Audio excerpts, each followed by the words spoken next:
The Royals start off their road trip with a W in Tampa. We'll give you our thoughts on it next on Locked On Royals.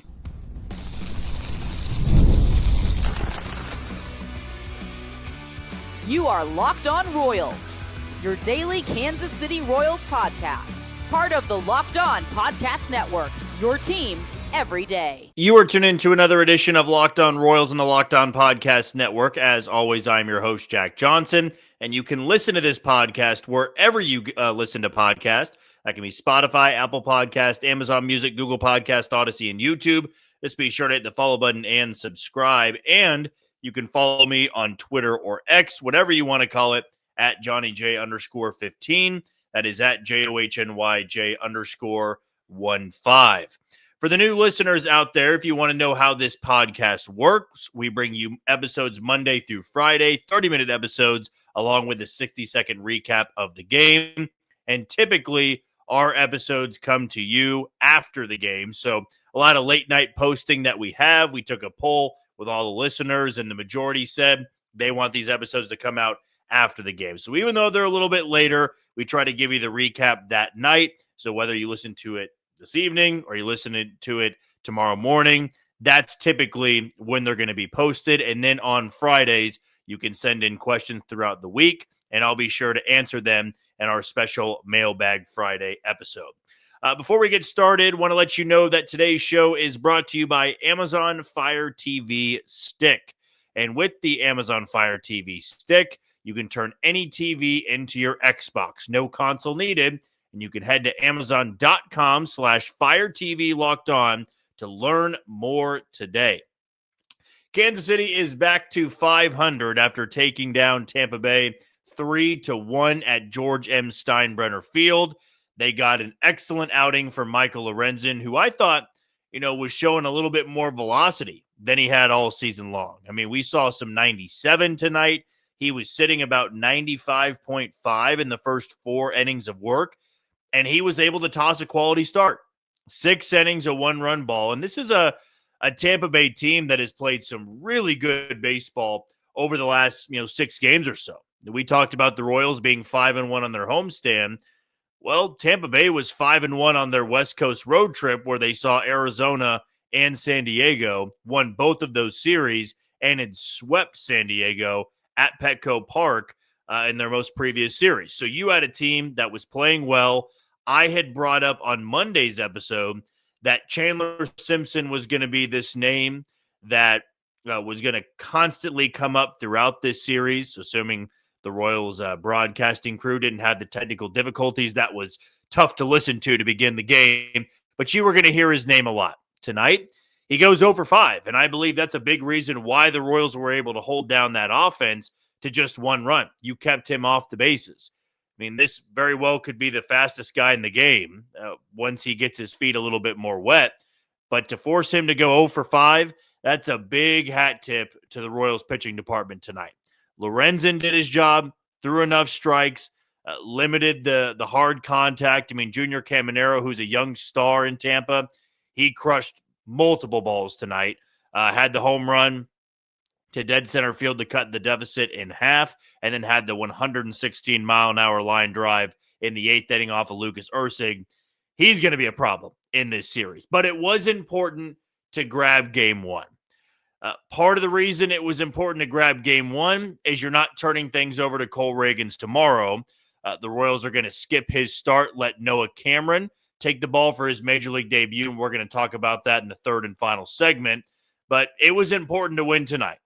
Your number 5 starter on the bump, Taj Bradley, as we brought up again in yesterday's episode, Royals hitters were 0 for 19 off him going into tonight's game. They didn't do a lot, but they did enough. And that was something they weren't doing on the road trip. There were a lot of games where they were scoreless through 5 or 6 innings, never had a chance to pitch with a cushion. Tonight wasn't a very big cushion, but 2 runs is better than no runs. And this offense, for as much as they're struggling, you can tell that some of these guys are starting to heat up a little bit. Salvador Perez being the most notable. I mean, he hit 3 balls on the screws tonight. One of them was robbed by a hell of a play from Brandon Lau at second base. That would have given them the extra insurance run in the 7th inning, but fortunately, Freddy Fermin picked everybody up in the 8th inning before Carlos Estevez slammed the door in the 9th. But this is a team that's just relying on pitching. Through 30 games, they're 15-15. And what I would say to you listening is if I would have told you a couple Saturdays ago when Seth Lugo gives up the 3-run bomb to Spencer Torkelson, Kyle Isbell pops up before giving Tyler Tolbert a chance to swipe second, like after that game where they are 8-14, if I would have told you they'd be 500 by the 30-game mark, would you have taken it? Everybody would have said absolutely, because that's one game away from being perfect. Maybe the better question, instead of would you take it, would be, would you believe that would happen? I mean, you knew a softer schedule was approaching, and I put that tweet out there where, of the 25 games they had after leaving Detroit, they were going to see a lot of last place teams or fourth place teams. And Tampa Bay and Houston were kind of the outliers there, where they weren't playing well, but they weren't a bad team. They're not Colorado, who's now 4-25. They're not playing the way the Baltimore Orioles are, who are 11-18, gave up 15 runs tonight to New York, gave up 4 home runs in the first inning, and the Royals get to see that pitching staff over the weekend at Camden Yards. Like, that's a team that's not playing well. Tampa Bay and Houston, they were playing better baseball by the time they took on Kansas City, but to win one of those series, and now you got to win one of the final 2 in Tampa to take that series, you'd feel very good. I mean, you'd feel fantastic going into Oriole Park with a 500 record. And Thursday is when this team wraps up the month of April, and the worst they can be is, let's see, 15-16. Yeah. So one game under 500 after this brutal month of April. To me, that's surviving it. And tomorrow, they're going to let a rookie toe the slab, and there's a lot less pressure on his shoulders now that you've won game 1. And before we move on to our second segment and giving praise to a hero of this game and Freddy Fermin, let's talk about some of the issues still with this offense. Now, Jonathan India, we are seeing him get back into form a little bit. He's reached base multiple times, and I want to say 4 of his last 5 games as a positive, so I'm going against what I was just about to say. But India and Bobby Witt Jr. are playing better at the top of the lineup. Salvador Perez is as well. The 3 and 5 hole tonight, which was Vinny Pasquantino and Michael Massey, those guys are starting to become bigger problems as we're nearing the 40-game mark. I mean, you're 30 games in. There's 132 of these to go. And both of those guys, I have full confidence, are going to have good stretches. But is it going to be good stretches or good months? It's going to be a good series or a good game. And quite simply, the Royals need way, way, way more from both of those guys if they are to make the postseason. I mean, we know how good this pitching staff is. We know about the rotation. We know what this bullpen is starting to look like. They can't have their 3-hole guy hitting sub 180. You can't have your 3-hole guy hitting sub 230 for that matter, unless that 225 hitter is going to give you 30 bombs, right? If they are going to be a big strikeout, big walk, big home run guy. But Vinny Pasquantino's not doing that. He's chasing a lot of pitches out of the zone. He has been very open about his struggles and that he said, I've sucked so far. I mean, he's very honest about the way he's been playing. And I feel Royals fans can appreciate the accountability knowing that he's got to be better. Michael Massey, same exact thing. I'm not trying to say that he's not taking ownership. He absolutely is. It is a sport based off of winning, though, as all sports are. It's based off winning. What have you done for me lately? It's a business. And Michael Massey and Vinny Pasquantino are not going to be cut. They're not going to be outright released from the roster. You need them to be better. But I do wonder what the solution is going to be if we get to the 40-game mark and the 50-game mark, and these guys just are just not getting any better, you're going to have to make some tougher decisions on how to bolster this lineup. And whether that be adding in another piece via trade, bringing up somebody to help with this lineup a little bit. MLB Network was talking about Jack Caglione. I don't believe that's the right answer to fix the offense. You want him to join this group when they are playing better, they're putting up more runs. But those two guys just have to give you more if they're going to play every single day. I mean, you're still getting some good contribution from Kyle Isbell right now. Hunter Renfroe's been better over the last 6 games. Like, your outfield is not the big issue right now. And I'm just meaning right now. The 3-hole has to be better. The 5-hole has to be better. And if you can get one of those guys to catch fire, I would like to say they're close, but I feel that I've said that pretty much every single week. You have to get more from Vinny Pasquantino. You have to get more from Michael Massey. Don't want to put the strain on this rotation in this bullpen every single night to protect a 1-run lead or a 2-run lead or keep the game tied. Would love to see this offense, other than a Rockies series, rattle off 7 or 8 runs, and you're just cruising through the final 3 innings of the game. But you take the W tonight, you're 500. Noah Cameron makes his debut tomorrow as the Royals will look to get back over 500. For now, I guess that would be the second time, maybe third time in the month of April. Hadn't been in quite some time. They were as worse as a team that was 6 games under 500. Now they're back to it after rattling off 7 of 8 victories. Okay, we're going to take our first break of the show. When we come back, let's talk about Freddy Fermin, the role he has on this team, and if we're going to run into another thing like we did last year, which is, should they play him every day?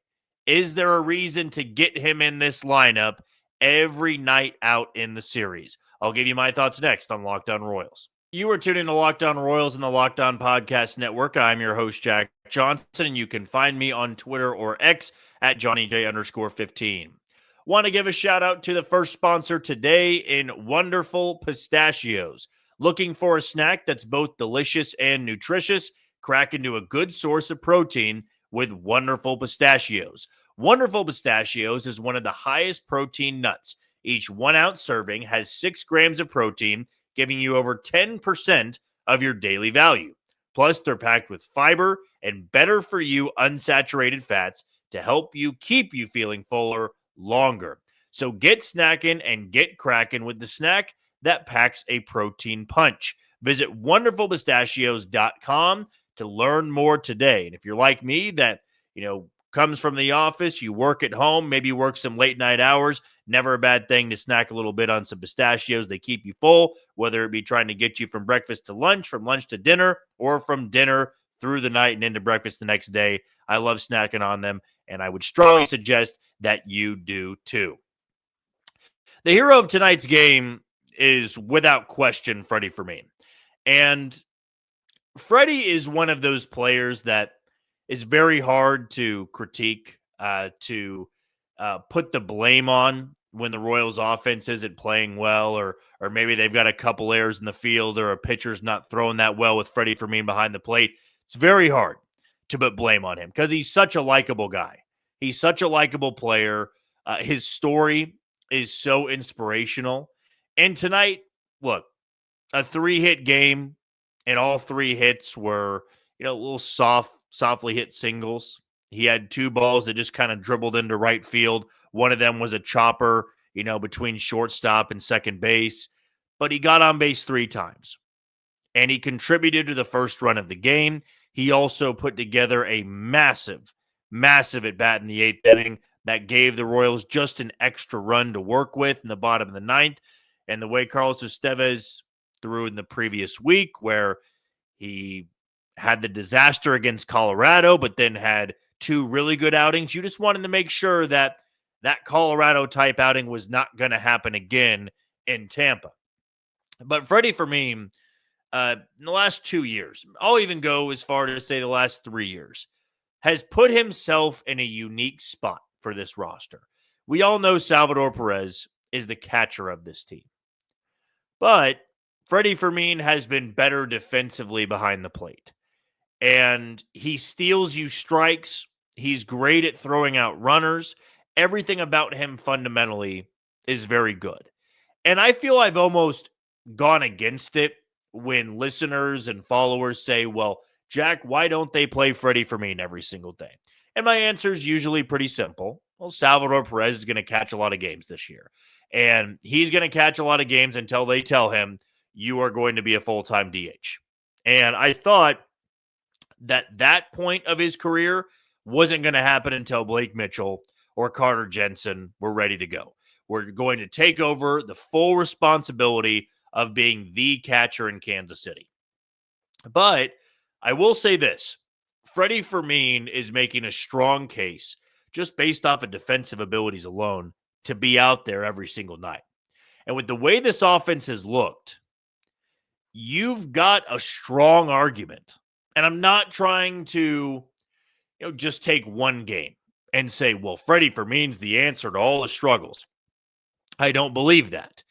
I don't believe he hurts the offense right now. I don't believe he hurts the defense. I don't believe he hurts the pitching staff when he's out there. I would rather have Salvador Perez rest his legs more, be a first baseman, be a DH, so that we can get this offensive version of Salvador Perez more than just, a few weeks in April. Because we saw, in Mike Matheny's final year in Kansas City, or I guess second to last year in Kansas City, when he had the 48 home runs, he DH'd a lot that year. He was fresher.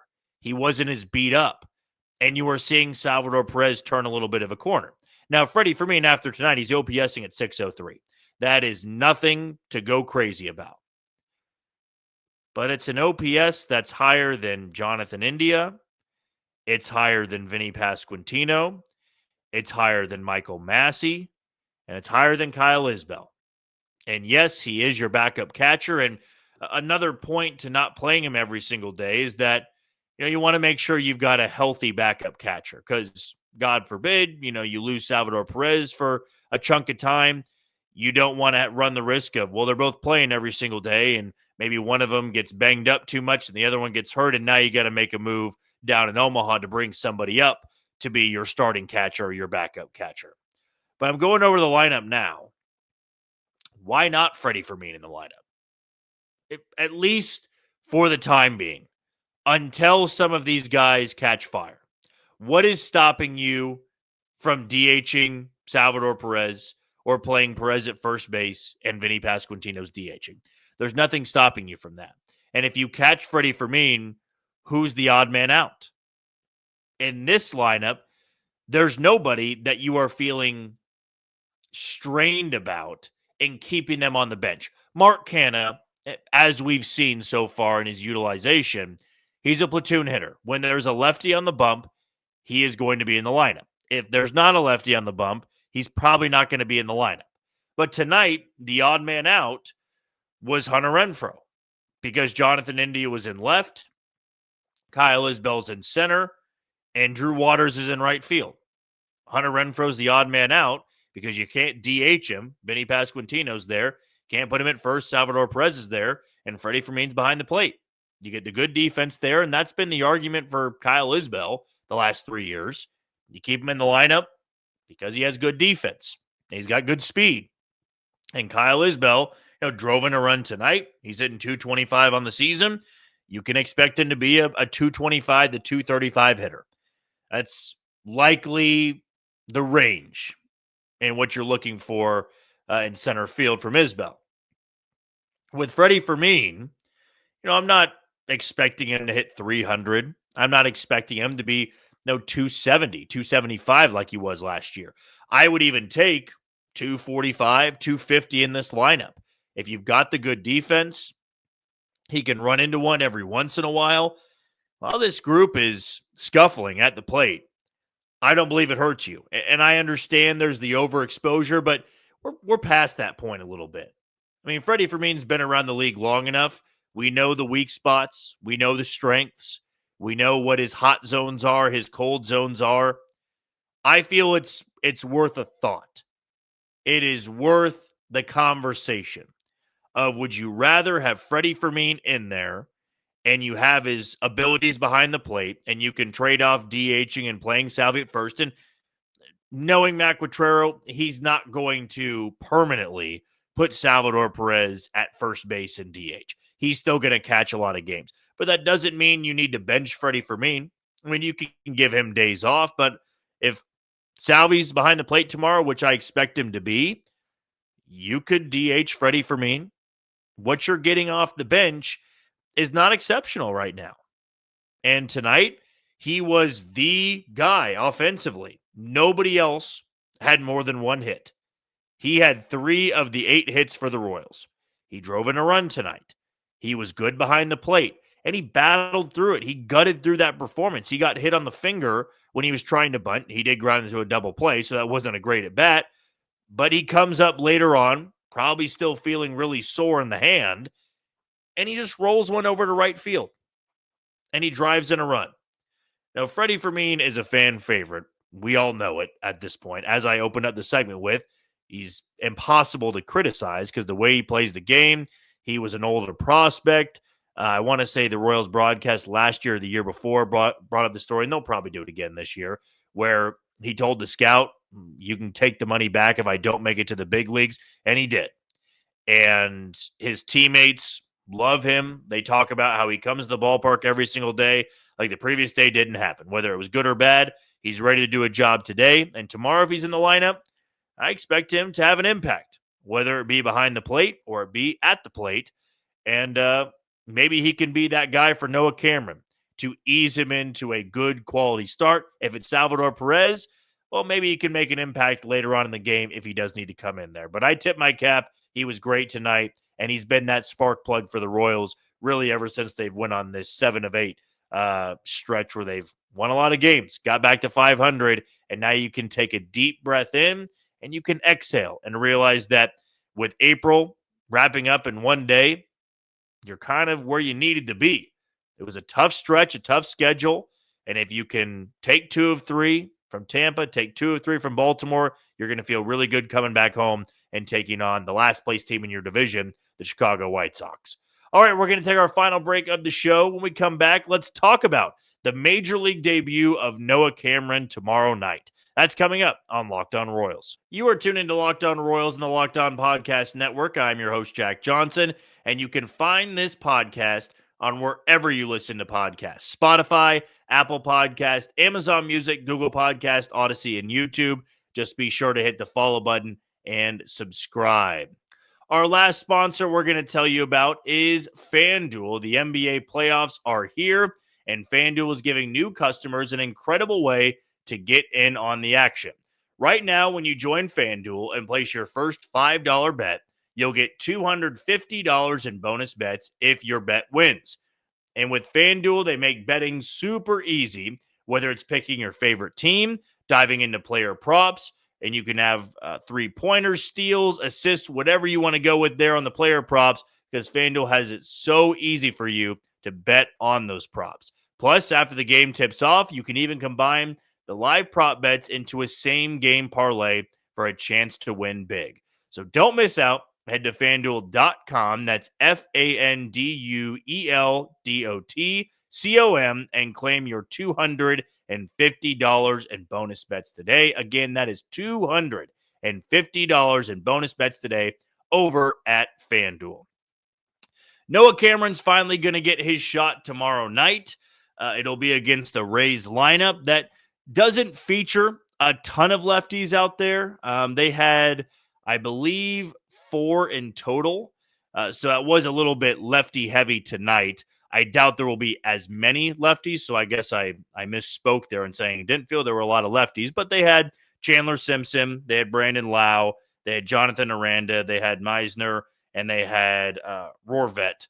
So I guess 5. Actually, the majority of the lineup was lefties, but I would imagine that tomorrow night with a lefty on the bump, you're going to see more righties in there. And that is something that Noah Cameron is going to have to prep for. This may be the only start he makes for quite some time in Kansas City, but it's a chance to make an impression. It's a chance to put himself on the radar, and he technically already is on the radar, but more in the circle of trust, if you will. This is very clear on the Royals side. that he is viewed as the number 6 starter. Alec Marsh is not healthy enough right now, and we don't know exactly when he's going to return. And by the way, a little bit of an injury update for Manny Rogers. Kyle Wright is about to go join AA Northwest Arkansas for a couple of rehab outings, and I don't imagine that he's going to stay there too long, and he can be stashed away in Omaha until the Royals will give him a chance. But Kyle Wright is going to head out on a rehab assignment, likely AA this week, and Hunter Harvey is scheduled for a first couple of bullpens this week. Then would come the rehab assignment. Then you can evaluate what he looks like after that. But with Cole Reagan still dealing with this mild groin strain, want to give him a little bit more rest. Don't need to force it right now. And Noah Cameron can be this guy to say, hey, you've trusted me as the number 6 starter. It's not going to be Alec Marsh. It's not Kyle Wright. And maybe to my surprise, it wasn't Daniel Lynch.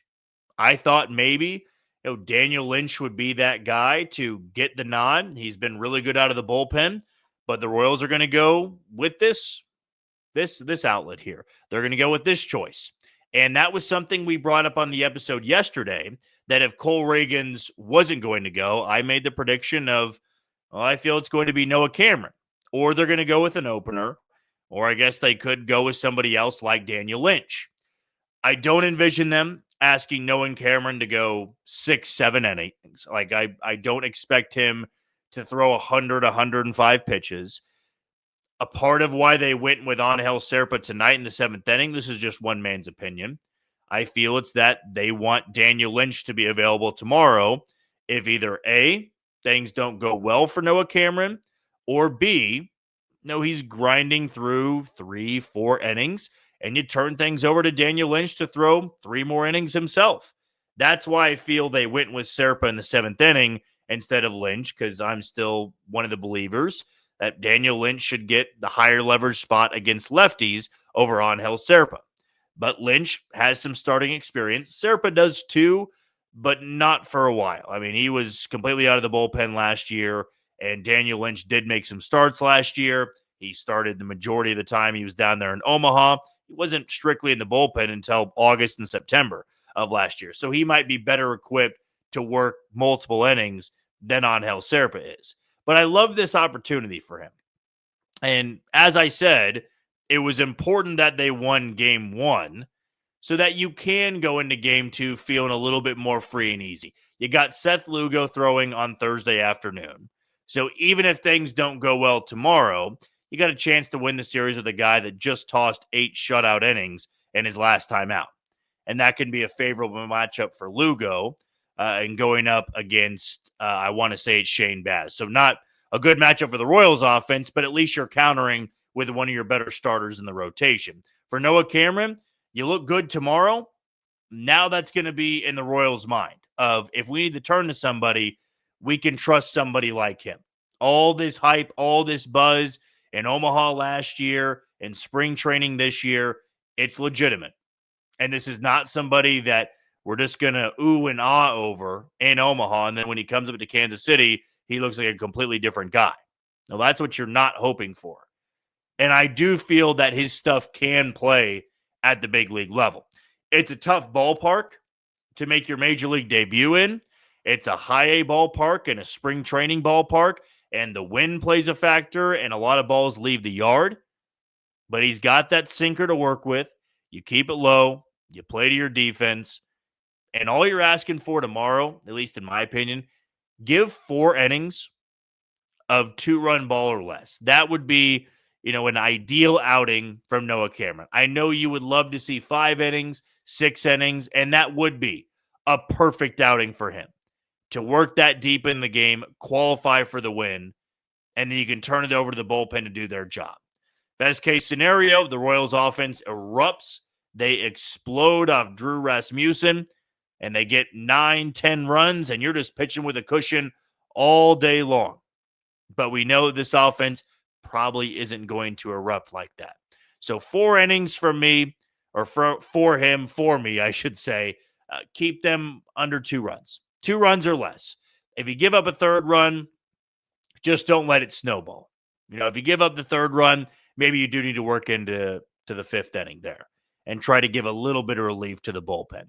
But I'm just not going to expect the moon from him. This is a good team they're facing, a lot of capable hitters, a lot of guys that can work the count. Go out there, pound the zone, keep the ball low. You don't want the ball flying all over the yard and you give up 4 runs in the first 2 innings. Don't need a lot of strikeouts. Just limit the walks. Pitch to contact, play to the defense, which is a strength of the pitching staff there where they got a lot of guys that can handle their position. You know what? I think it'll be fine for him. Keep the ball low, pound the zone, play to your defense, and I expect Noah Cameron to look good tomorrow. Okay, that'll do it for us. Another edition of Locked On Royals and the Locked On Podcast Network. I've been your host, Jack Johnson. Thank you for making Locked On Royals your first listen today. For your second, check out the all-new Locked On MLB Game Night. Every game, every night, all season long. Get local analysis on a national scale and find MLB Game Night on Locked On MLB on YouTube or wherever you listen to your podcast. Tomorrow, we're going to recap Noah Cameron's start in Game 2, and most importantly, the outcome of that game, what it looks like. Will the Royals be over 500 or back under 500? Well, until then, you take it easy, Kansas City.